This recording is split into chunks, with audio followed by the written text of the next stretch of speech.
Bismillahirrahmanirrahim. Assalamualaikum warahmatullahi wabarakatuh. Waalaikumsalam warahmatullahi wabarakatuh. Selamat pagi semuanya. Pagi. Oke, siap belajar hari ini? Siap. Oke, ada yang sakit hari ini? Datang semua? Datang. Alhamdulillah datang semuanya, tidak ada yang sakit. Berarti kita harus rajin-rajin bersyukur pada Allah karena kita masih diberi kesehatan. Bisa dan tetap datang ke sekolah melaksanakan kewajiban kita sebagai seorang siswa dan murid. Oke. Jangan lupa berdoa dulu sebelum kita memulai kegiatan pelajaran kita hari ini. Marilah kita berdoa dulu sesuai dengan agama dan kepercayaan kita masing-masing. Fajri, silakan pimpin doanya Fajri. Di tempat duduk, siap, berdoa mulai. Bismillahirrahmanirrahim.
Baiklah, kita sudah berdoa semoga nanti kegiatan pembelajaran kita berjalan dengan lancar dari awal sampai akhir nantinya dan kamu dapat mendapatkan manfaat dari kegiatan pembelajaran kita hari ini. Baiklah, hari ini bulan apa? Bulan Agustus. Baiklah, untuk memperkuat rasa nasionalisme kita, marilah kita sama-sama menyanyikan lagu Hari Merdeka. Siapa yang akan memimpin? Alia, boleh Alia, silakan Alia.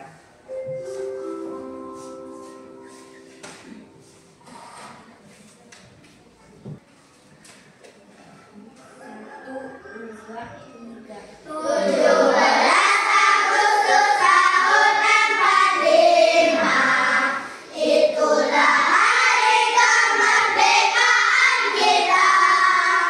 Hari merdeka, nusa dan bangsa. Hari lahirnya bangsa Indonesia.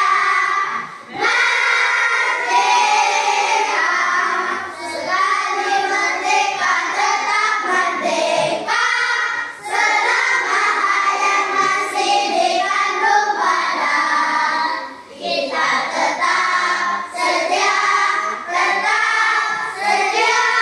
mempertahankan Indonesia. Kita tetap setia membela negara kita. Dan terima kasih Alia, silakan duduk Alia.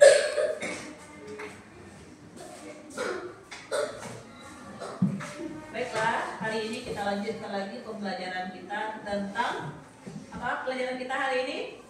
Oke, coding AI atau coding dan kecerdasan artifisial. Oke, hari ini kita akan belajar tentang berpikir komputasional. Oke.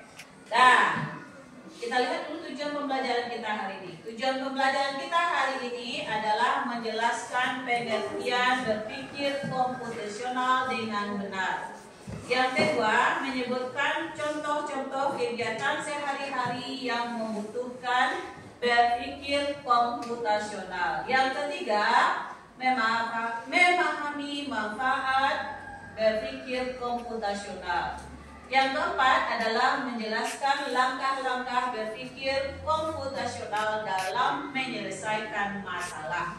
Itu adalah tujuan pembelajaran kita hari ini dan diharapkan Ananda Ibu semuanya dapat mencapai tujuan pembelajaran yang telah kita tetapkan.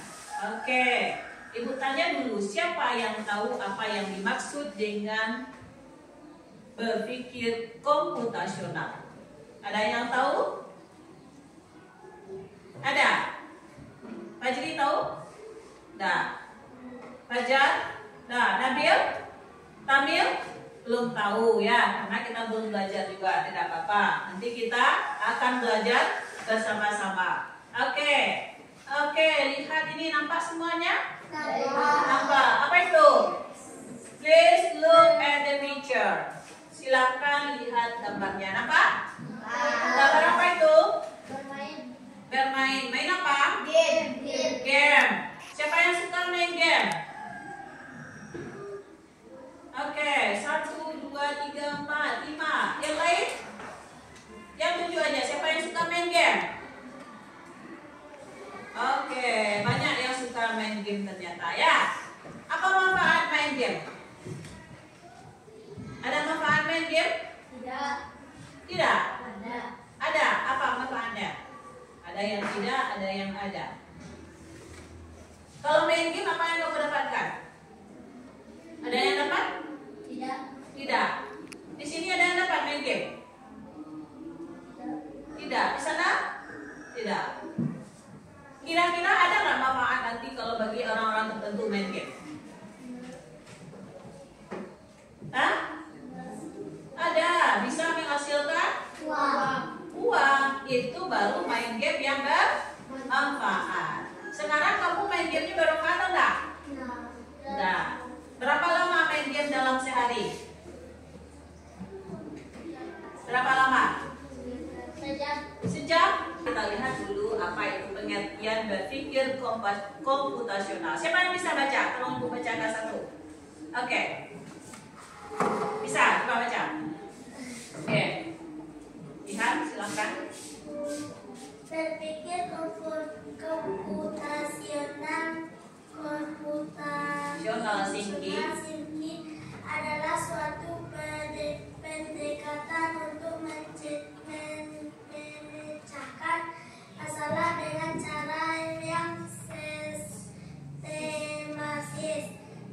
Makasih, silakan duduk. Oke, itu adalah pengertian berpikir komputasional. Bagaimana kita berpikir memecahkan masalah dengan cara yang sistematis dan logis. Berarti memecahkan masalahnya itu secara sistematis, cepat, ya, dan logis. Logis itu apa? Masuk akal. Seperti komputer memecahkan masalah. Misalnya kita melakukan pembayaran, bisa pakai komputer? Bisa. Misalnya ada scan harga barangnya di scan, apa di komputer langsung? Itu adalah berpikir logis dan sistematis, cepat, tentu dia tahu dia berapa harga suatu barang. Itu adalah berpikir komputasional. Pada saat ini kamu diharapkan nanti untuk bisa memiliki kemampuan berpikir komputasional sesuai dengan perkembangan zaman. Semuanya orang sudah pakai digital. Pakai uang itu sekarang sudah pakai uang digital. Tidak pakai ATM lagi, pakai QRIS lagi untuk melakukan pembayaran. Oke, itu adalah berpikir komputasional. Oke, kita lihat ini. Apa ini? Kopi. Siapa yang tahu bahan yang digunakan untuk membuat kopi? Ya, Faizi silakan. Oke. Apa lagi? Kopi, ya, apa lagi? Gelas.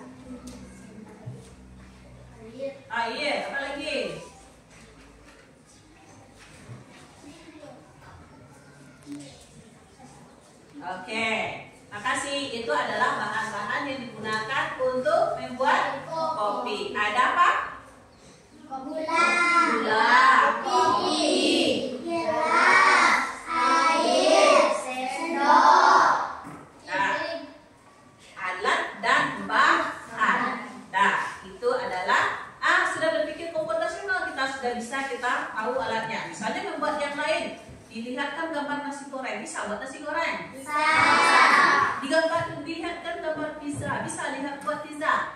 Bisa. Tahu bahan buatnya? Iya. Nah, itu adalah berpikir komputasional contohnya ya. Dan kita lihat siapa yang suka kopi? Oke, semuanya suka kopi? Oke, bagus ya. Oke, silakan turunkan tangannya lagi. Mau mencoba? Nanti. Oke, kita coba nanti ya. Oke. Nah, ini namanya adalah prinsip-prinsip berpikir. Yang tadi itu bahan-bahan secara teliti bagaimana alat-alat yang dibutuhkan dalam pembuatan kopi. Ini ada algoritma membuat kopi. Algoritma itu sama dengan tahapan-tahapan, langkah-langkah. Oke, apa yang pertama? Dilakukan. Siapkan alat dan bahan. Apa alatnya? Kemudian kopi, gula, air panas, dan sendok. Oke, kemudian Tuangkan gula kopi sesuai takaran yang ingin dalam alat akhir. oke, lanjut Nabil. Apa lagi? Tuangkan ya, Rehan. Tuangkan air panas ke dalam cangkir. Oke, bagus. Tuangkan air panas ke dalam cangkir. Oke, yang terakhir apa? Adukkan bahan siap untuk disajikan. Oke, itu adalah algoritma dalam membuat kopi. Oke, mau mencoba? Mau. Siapa yang mau mencoba membuat kopi? Oke, Fajar, silakan Fajar ya. Ini sudah tadi kita lihat Fajar bagaimana Fajar membuat kopi. Silakan Fajar. Sering mengkopi di rumah Fajar? Bisa. Oke, silakan. Fajar.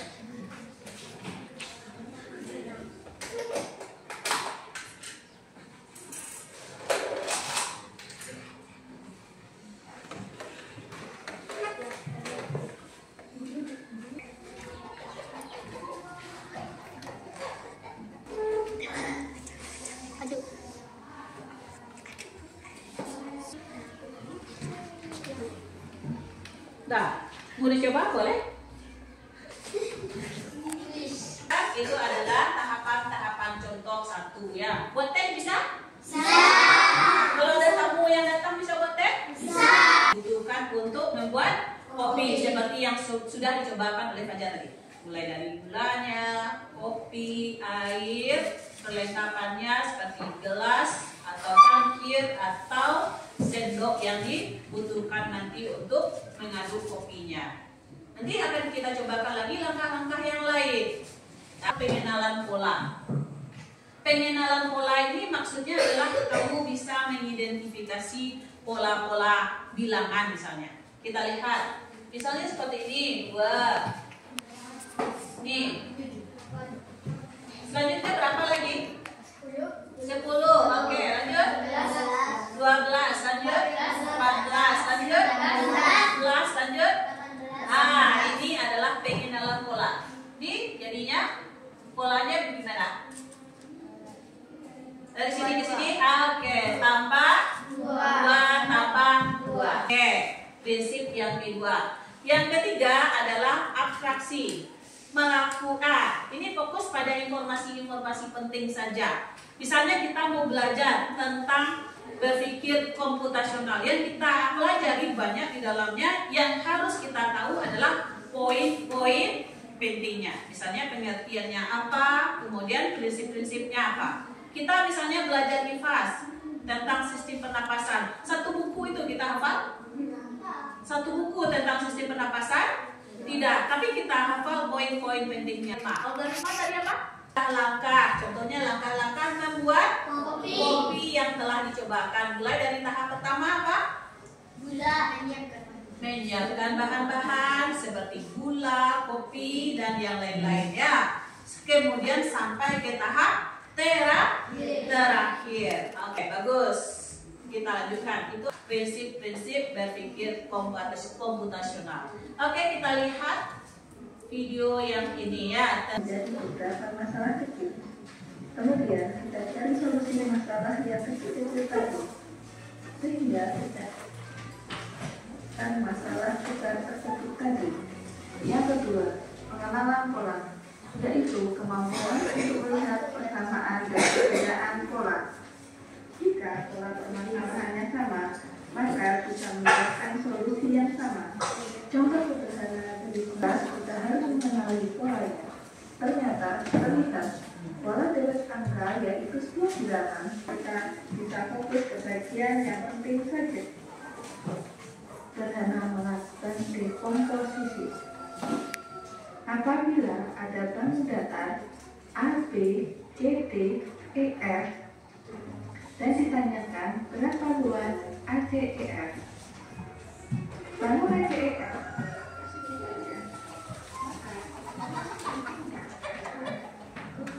luas persegi panjang yaitu panjang kali lebar, dan informasi pentingnya lagi adalah nilai panjang dan lebar persegi panjang ACEF. Sedangkan luas masing-masing bangunan ABCD dan BDEF tidaklah perlu dicari, dan warna bangun tidaklah penting. Jadi abaikan informasi ini sehingga kita bisa fokus pada informasi yang penting saja. Jadi luas ACEF adalah panjang 5 ditambah 3 dikali lebar 3, jadi 8 dikali 3 adalah 24. Jadi luas bangun ACEF adalah 24. Yang keempat adalah algoritma, yaitu mengembangkan petunjuk pemecahan masalah yang sama tahapan demi tahapan sehingga orang lain bisa menggunakan tahapan informasi tersebut untuk menyelesaikan permasalahan yang sama. Contoh algoritma adalah langkah-langkah penyelesaian masalah. Kita telah mempelajarinya di semester 1, yaitu tentang flowchart. Pada semester 1 kita telah membuat flowchart langkah-langkah membuat nasi goreng. Jika kita terbiasa memecahkan suatu permasalahan secara sistematis, jalan keluar akan diperoleh dengan mudah. Kekuatan pemikiran algoritmik adalah memungkinkan solusi otomatis. Nah, sudah lihat semuanya? Sudah. Itu adalah prinsip-prinsip berpikir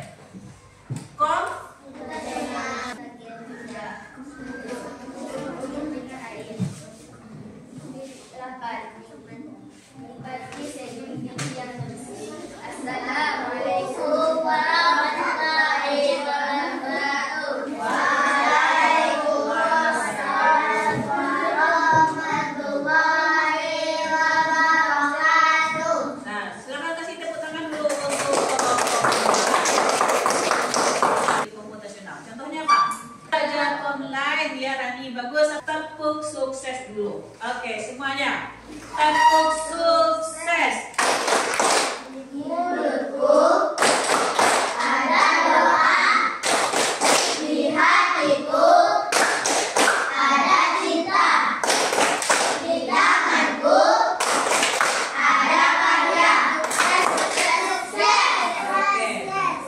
Semoga anak ibu sukses semuanya. Oke, kita lanjutkan lagi kegiatan pembelajaran kita. Kita selanjutnya adalah kamu duduk dalam kelompok masing-masing. Nanti akan mendiskusikan langkah-langkah berpikir komputasional yang sudah dibuatkan di sini ya. Oke, diskusinya waktunya 10 menit Bu kasih ya. Nah, bekerjalah dengan baik, tingkatkan kolaborasi dalam kelompoknya. Waktunya cuma 10 misalnya. Ya.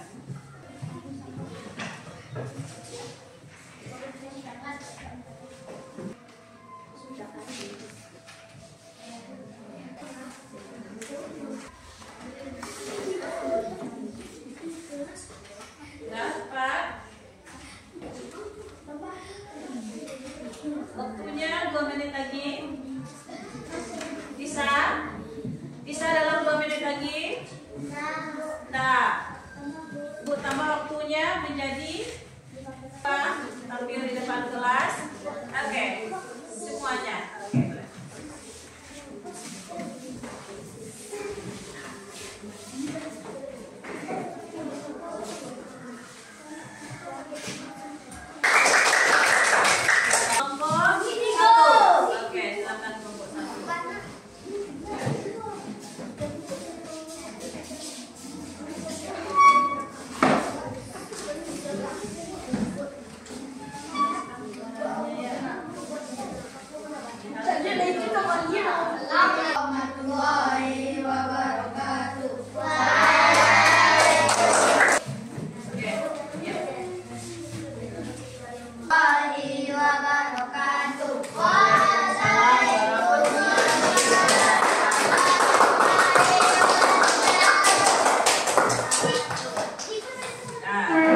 terima kasih untuk semua kelompok yang sudah mempresentasikan hasil diskusinya di depan kelas. Yaitu siapa yang dapat menyebutkan langkah-langkah menggosok gigi dengan benar.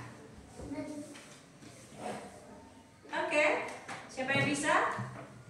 Oke, Alia, boleh Alia, silakan Alia. Coba sebutkan aja di sana. 1. Ambil pasta gigi dan sikat gigi. 2. Gunakan gerakan memutar. 3. Sikat dengan gerakan naik turun. 4. Sikat permukaan gigi bawah. 5. Sikat permukaan gigi atas. Bersihkan bagian lidah. 7. Berkumur dengan air. 8. Nikmati senyum gigi yang bersih. Oke, terima kasih Alia. Langkah-langkah dari gosok gigi yang dibacakan oleh Alia. Kita lihat langkah-langkah yang lain ada yang bisa. Itu adalah algoritma, prinsip berpikir komputasional. Siapa yang tahu langkah-langkah membuat rendang? Ada yang tahu? Dari dekomposisinya, bahan-bahan siapannya ada? Enggak. Oke, kalau buat nasi goreng ada yang tahu? Oke, siapa yang tahu? Oke, Tamil, ya, bahan-bahan buat nasi goreng apa? Siapkan nasi. Nasi, ya, oke. Apa lagi? Siapkan bawang. Siapkan bawang. Bawang apa? Bawang merah. Bawang merah dan bawang putih. Oke, apa lagi?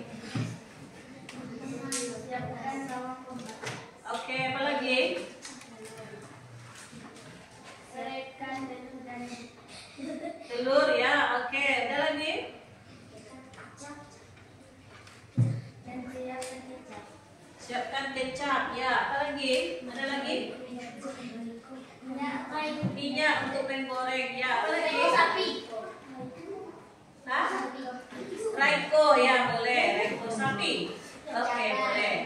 Bisa, siapa yang tahu? Itu adalah dekomposisinya. Algoritmanya siapa yang tahu? Algoritmanya. Algoritma adalah langkah. Siapa yang tahu? Ada yang tahu? Yang lebih komplit. Kalau kita tanya Google bisa nggak? Langkah-langkah membuat nasi goreng. Siapa yang pernah tanya Google? Pernah? Yang itu? Enggak? Cici? Pernah lihat? Enggak. Oke, seandainya kita nggak tahu buat nasi goreng, berarti kita bisa belajar. Di mana belajarnya? Cici, ya, oke. Yang lain? Oke. ChatGPT, ya, oke. Bagus. Oke, Meta AI. Apa lagi? YouTube, oke, bagus. Google, TikTok, oke, bagus. Itu adalah tempat belajar. Kita lihat prinsip-prinsip komputasional.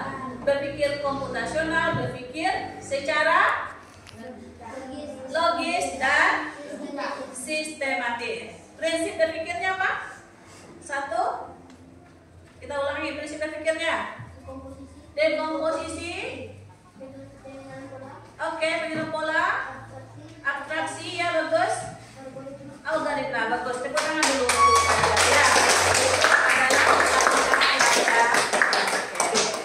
Langkah-langkah atau prinsip-prinsip berpikir komputasional. Oke, nanti kita belajar langkah-langkah yang lain, ya. Nanti mengurai, ya.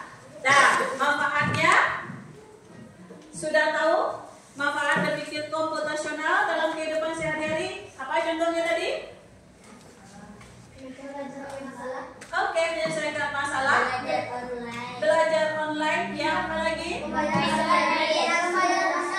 Oke. Belajar online. Aplikasi online, ya. Game online, ya. Oke, bagus. Itu adalah prinsip-prinsip berpikir komputasional.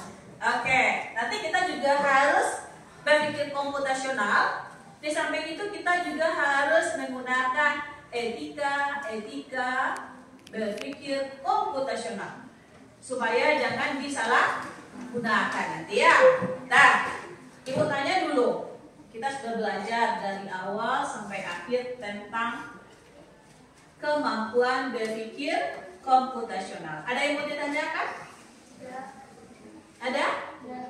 Ada nggak? Sini ada kelompok 1? Nah, kelompok 2? Nah, kelompok 3? Kelompok 4? Oke, sudah paham materi hari ini? Sudah. Ada yang tidak dipahami? Yang tidak dipahami ada nggak? Ada? Nggak ada? Oke. Nggak ada yang mau dipahami? Nggak ada? Yang mau ditanyakan? Oke, kalau tidak ada yang mau ditanyakan, alhamdulillah semuanya paham ya. Oke. Nah, tanyakan tentang prinsip yang 4 itu? Nggak ada?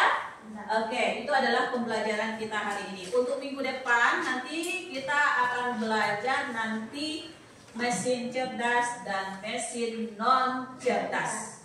Nah, ada mesin cerdas? Ada. Pernah tahu tentang mesin cerdas? Tahu. Mesin non cerdas? Bisa mengetahui. Mesin non cerdas? Tidak bisa digunakan. Tidak bisa digunakan? Hah? Oke, nah itu adalah mesin cerdas dan non cerdas. Nanti kita lihat apa contoh mesin cerdas, apa contoh mesin non cerdas. Kamu bisa cari tahu di rumah apa contohnya mesin cerdas, apa contoh mesin non cerdas. Mana yang lebih bagus, mesin cerdas atau nantinya mesin non cerdas. Oke, dan boleh dikerjakan LKPD-nya terlebih dahulu ya.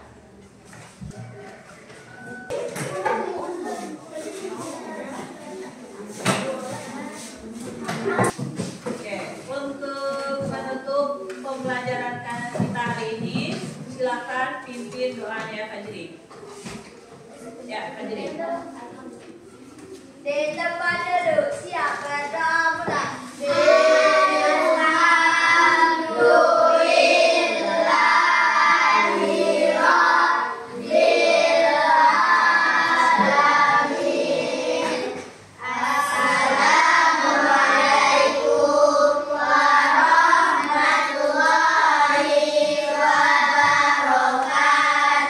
Waalaikumsalam warahmatullahi wabarakatuh.